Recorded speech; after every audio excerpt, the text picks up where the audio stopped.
आपके सीरियल अनुपमा की अगर आप है डेली व्यूअर्स तो हो जाइए शो की कहानी में फाइनली उस एपिसोड को देखने के लिए तैयार जिस एपिसोड में बदल जाएगा शो का पूरा ट्रैक या फिर यूं कहें अनुज और अनुपमा की जिंदगी। भले ही अभी हॉस्पिटल का ट्रैक ही शुरू किया मेकर्स ने, लेकिन इसी हॉस्पिटल ट्रैक के साथ जब ये हॉस्पिटल ड्रामा खत्म हुआ तो वनराज तो ठीक हो गया। जो उसकी क्रिटिकल कंडीशन थी, जहां ट्रीटमेंट चल रहा था, वहां वनराज का ट्रीटमेंट सक्सेसफुल हुआ।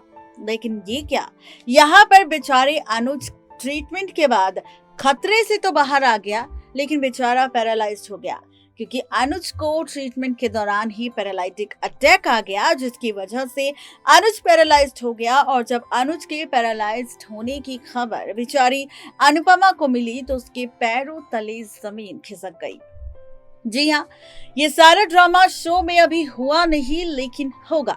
और इसी के साथ आप देखेंगे कि अनुज के पैरालाइज्ड होने के बाद जिस तरह अनुपमा अनुज के लिए रोती नजर आएगी और उसके बावजूद वो अनुज की सारी जिम्मेदारी लेने का फैसला लेगी। और अनुज के इस तरह पैरालाइज्ड होने के बाद अनुपमा फाइनली यहाँ पर फैसला लेगी अनुज के साथ साथ अनुज के पूरे कपाड़िया बिजनेस को संभालने का, बच्ची अनु को संभालने का। और यहाँ पर जैसे ही वनराज को भी होश आएगा तो वनराज को इस गलती का एहसास होगा कि भाई आज जिस सिचुएशन या कंडीशन में फंस चुकी है बेचारी अनुपमा, उसकी वजह कोई और नहीं बल्कि वनराज है। अगर वनराज अनुज को अपने साथ मिलने के लिए नहीं बुलाता तो शायद ना ये हादसा अनुज के साथ होता और ना ही वनराज के साथ।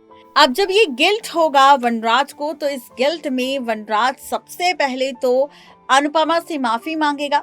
लेकिन असली मजा तब आएगा जब यहाँ पर फाइनली कपाड़िया बिजनेस के पेपर्स वनराज अनुज के पैरालाइज्ड होने के बाद जब अनुज वापस कपाड़िया मेंशन आ जाएगा, कपाड़िया हाउस लौट आएगा अपनी पत्नी अनुपमा के साथ, जहां पर अनुपमा परेशान तो होगी लेकिन परेशान होने के बावजूद भी सारी चीजों को हैंडल करने की कोशिश करेगी। और ये देखते हुए वनराज को और ज्यादा बुरा लगेगा। और इस बीच आप देखेंगे कि वनराज आप पहुंचेगा कपाड़िया मेंशन और यहाँ पर प्रॉपर्टी पेपर्स देगा। ये प्रॉपर्टी पेपर्स कपाड़िया बिजनेस के होंगे और यहाँ पर अनुपमा से कहेगा कि जो हादसा तुम्हारे पति अनुज के साथ हुआ है मैं वो तो ठीक नहीं कर सकता, लेकिन हाँ, अनुज जब तक ठीक नहीं हो जाता तब तक अनुपमा की मदद वनराज करेगा उसका कपाड़िया बिजनेस संभालने में, क्योंकि उसे इस बात का गिल्ट है कि अनुज की जो हालत आज है उसकी वजह सिर्फ वनराज है।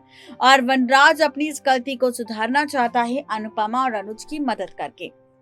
देखना दिलचस्प होगा कि क्या वनराज की इस डील को एक्सेप्ट करेगी अनुपमा अनुज के हादसे के बाद या फिर नहीं।